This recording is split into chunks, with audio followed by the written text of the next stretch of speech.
Welcome back to the True Geordie Clips channel. Today we're previewing some of the weekend sport, which we'll be watching live. Twice this weekend. You can join us twice. On the True Geordie YouTube channel. The Tyson Fury, Deontay Wilder fight in the middle of the night on Saturday. That's live from Las Vegas. And then the following day, Arsenal Spurs.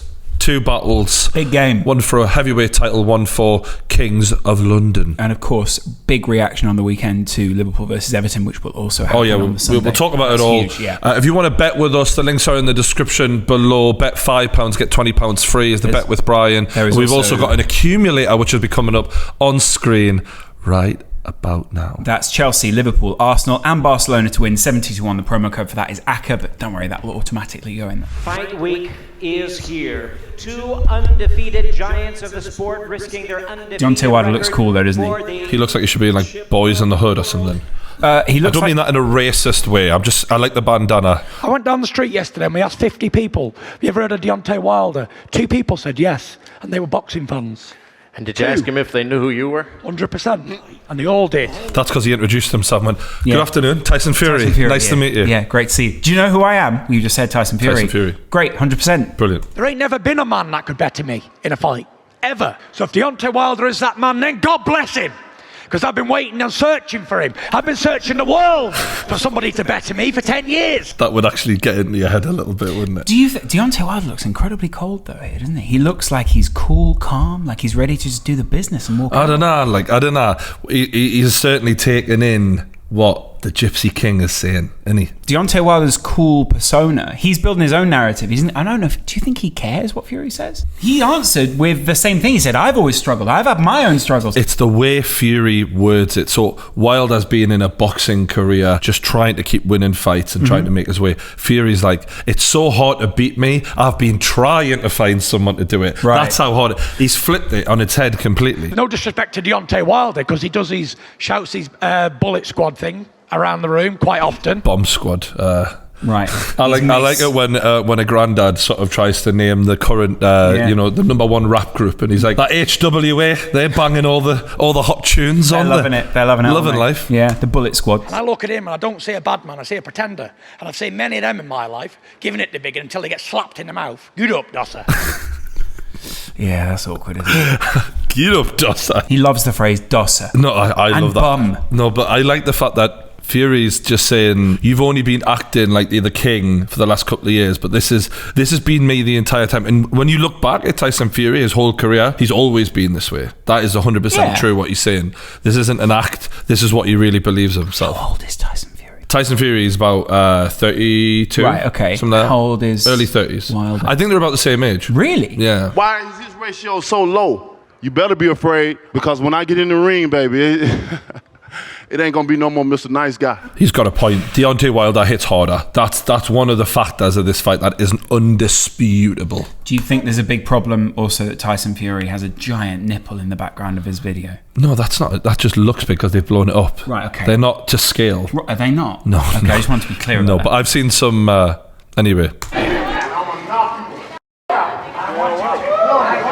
I do appreciate how polite Tyson Fury is. I'm going to knock you out. Well, I invite you to.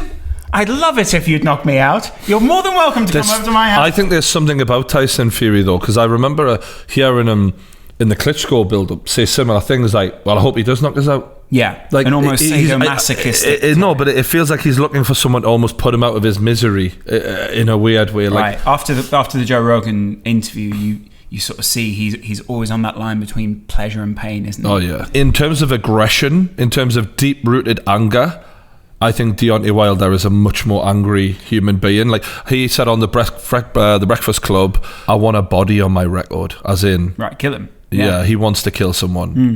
Whereas Fury is a pure boxer. No, I can understand that. Yeah.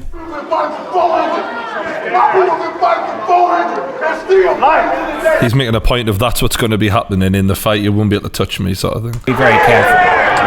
Oh, it's kicking off.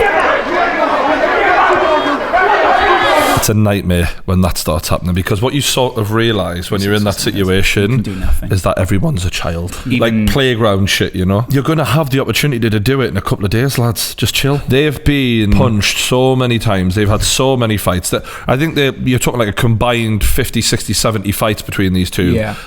this isn't going to bother them.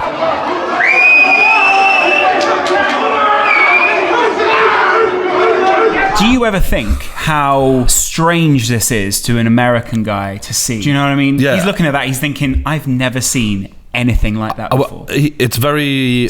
A lot of people have compared me to the Viking. You know, he's a throwback to the old days, Tyson Fury, isn't he? Like, he doesn't belong in 2018 at all. No, exactly. There's not many people like that around these days. He would fit perfectly on a historical documentary. Yeah, correct. It's an interesting fight, Lawrence. So go ahead. What does that press conference mean to you? Because it is... It's sort of the perfect press conference. Both of those guys will come away from that thinking, I won that. Nah, I think nobody won that, really. Whoever's going to win is going to win. I don't think there was a huge psychological advantage gained there. No. Although Wilder was screaming a lot in Tyson Fury's face, and Fury didn't really look him in the eye and scream back, but I think, yeah. What I do like about this is both of them are saying, you will see on the weekend. You will see on the weekend. It's not a case of, I'm going to try and completely wear you down now. It's a case of, they both believe in their ability. Do you know what I mean? Right, so for me, Tyson Fury's been out a long time. He got really fat, partied a lot. Yeah. I know what that's like. Yeah. You've got an expert on the show this week. Huh? You're in that state. Yeah. I've been there. Sorry, I'm out of that now. Don't know if you... Really? No, I'm out of that. And wow. Basically... Sorry, that was just a good joke. I'm out of that now. Really? I set that up for you so well. Tyson Fury is a boxing expert to me. He'll be an amazing pundit one day. Despite the fact that he's had all that time, he is convinced there is something within Deontay Wilder's game he can exploit. Right. And he says it's like a gaping weakness where... And there are some truths to what he's saying. No, he's never fought anyone like me before, yada, yada, yada. Yeah. In Tyson Fury's game... He confuses you. He gets you all, you know, what way do I go? Because he can fight just as good orthodox as he can southpaw. There's a lot of feints. You don't know when he's throwing, when he's not throwing. Defensively, he's fantastic for a heavyweight. You know, heavyweights tend to get knocked out because you can't take punches that heavy. So it becomes difficult to train for him because there's no one like him. Not at that weight, not at that size, not at that speed, not as intelligent as he is. He doesn't hit particularly hard, and that's where they differ. Don't get me wrong, he's not a soft puncher. He's fucking huge. He can still hurt you, but there are much harder punchers, I would say, in the heavyweight division than Fury. That's where Deontay Wilder is like at the top of the food chain, because he isn't as good a boxer as Fury, but he hits very hard. And one thing that, you know, like Conor McGregor in the first 2 rounds, if you wear him down, you've got a much better chance because that punching power is lessened. Wilder hits just as hard round 1 as he does round 10, like pretty much. That's one of the things about him, is he knocks people out. You can't get him into deep waters and hopefully he fades. Like, he's fit, he's quite thin and agile considering how hard he hits. Fury needs to outclass Wilder to win this fight and not get hit and get the decision win or end it late on. Wilder, I think it's all about just finding that one chance, that one time to connect. Luckily for us, I might be wrong, but we've got 2 boxing experts 4 on the knockout. We're not like proper.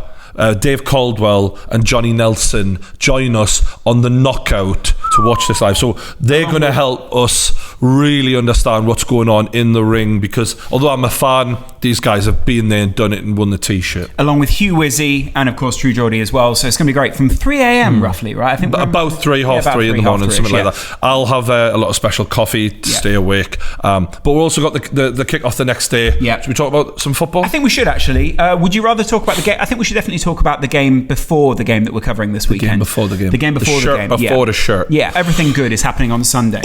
There are some big games Saturday, I've got to admit. Sunday, bloody Sunday. Man City and Manchester United both play on the Saturday, sure. But Sunday... We're going to cover that after the fact. We'll talk about it. Yeah, we will go through all of those scores. But the big point this weekend is there are 2 massive derbies and 2 impactful derbies on the top 4, because Chelsea play against Fulham. That's good. We see Arsenal versus Tottenham. That's the game we're going to be covering. And then there's also Liverpool-Everton after that. Now, that's incredible. Talk to me about Liverpool-Everton then. Liverpool lost 2-1 to PSG midweek. They have a point to prove, and Everton themselves have considered themselves underdogs for too long. Their fans want some respect. Everton are in the top 6, if I'm right in thinking. Yeah. Richarlison's had a solid season so far. They've got firepower. You'd expect Liverpool to have too much. If Liverpool don't win this, I'm scared that it'll just be a boring Premier League season and Man City are going to run away with it. That's the worry about it for fans of the Premier League. The worry for Liverpool is they now find themselves Would it be better for Liverpool if they just got out of the Champions League and just concentrated on winning the Premier League? No, I don't think so. I know that everyone loves the Champions League or whatever, but just having one thing to worry about really like we've seen Chelsea won it when they weren't in the Champions League. Yeah. Leicester won it when they weren't in the Champions League. Like, I don't know. I'm just thinking maybe this is a blessing in disguise, but then they'll go into the Europa League, won't they? So well, possibly. Nobody wants that. No one wants that. Liverpool definitely. That is like chlamydia. It would be better for Liverpool to go through in the Champions League and go out at the round of 16 rather than being in the Europa League. Say what you want, right? But even Chris MD couldn't make the Europa League bearable. Sorry, Chris. Marco Silva, though, is a big factor this weekend. He's been a bit of a bogey manager against Liverpool. He's always challenged them, and it feels like now he's getting Everton into a place where they can challenge Liverpool. Doing a bit of a Pochettino. Savvy, like, smart. yeah, we're saying most of his resources. he had a bit of success at smaller clubs and seemed to have them organised. I know things didn't quite work out at Watford, but he proved that he can get a team going, and he saved them from like almost certain relegation, didn't he? So now he's getting to implement that at a club with a bit of money, with a bit of size to it. So long term, I think he should be a good choice for them. Incredible. I think the other side to that is that Jurgen Klopp will be wanting his team to bounce back. We're going to see bouncing back. We're going to see the most competitive derby that we've seen in a couple of seasons, I think. They both need it. Exactly. I think that's because a lot of the time with these two, it tends to be like Everton are just wasting away. Liverpool, I think, will win this in the end. I think it'll be very tight, though. I think it'll be 2-1. So this one is at Anfield. Perfect recovery game for Liverpool. 2-0 Liverpool. Wow, huge. Let's talk a little bit about the North London derby. Arsenal versus Spurs. Big game this weekend. Spurs come hot off the back of a win in the Champions League. That's fantastic. An Arsenal legend, Ian Wright, recently said he's coming on the TG podcast. Insert Twitter clip now. Okay, True G. This is an OG. Say to True G, I'm coming on, man. Yeah, he said it. The OG coming on TG is what he said. I like that. I quite like that as well. Yeah. He messaged us. Yeah. Did he message you? Hey, TG. I do wonder whether Righty remembers me, because I work with Righty quite a lot. I do wonder whether he remembers. If Righty doesn't call me Lars, I'm going to be upset, but who cares? But the way he sent us a little video there on Twitter. You a little video. I was just like, I was not included. What a guy. Yeah. What a guy. Wow. He is. This guy has nailed marketing, is what you thought. No, he's just the nicest guy, though, isn't he? That as well, yeah.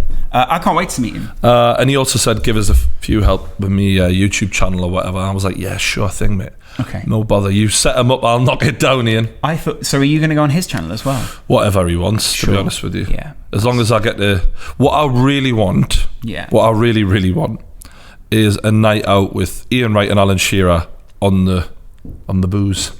That would be an incredible night. Can we sort that? Yeah, I mean, is that something we could do? But anyway, on Arsenal Spurs, Ian Wright did post a picture of Aubameyang showing him support, because I think he's got like 21 goals in 30 games for Arsenal. Yeah. Has he done it in the big games? Not necessarily, but his stats are looking sharp. Yeah. And maybe this is it. Maybe this is the chance. But Spurs look fantastic against Chelsea. And they also look fantastic in the Champions League. And they did it on one of the worst pitches I've ever played in. Wembley. Terrible pitch. Spurs come in hot off the back of a 1-0 win against Inter Milan midweek as well. Arsenal play the evening of the... Who hasn't scored against Inter Milan in the Champions League? Huh? Alan Shearer has. I know that. Has he? Scored 2. Scored a brace at the San Siro, lad. This season? Not this season. Right. It was a while ago. Oh. It's all about the memories for me.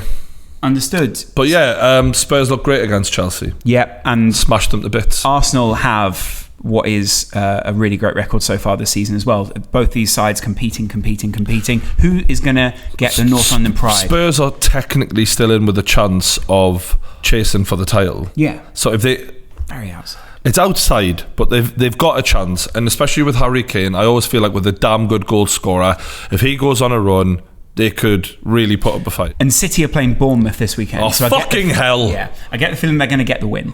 So Spurs are going to want to be keeping up at least with the pack. Newcastle have got West Ham. The Emmas. Yeah. Emmas. Harry Redknapp. Yeah. Have you seen all the stories that Harry Redknapp's been saying? Nah, apparently he loves his wife. Yeah. Well done. Do you want a medal? I don't know, you've never met her. Do you think he deserves a medal?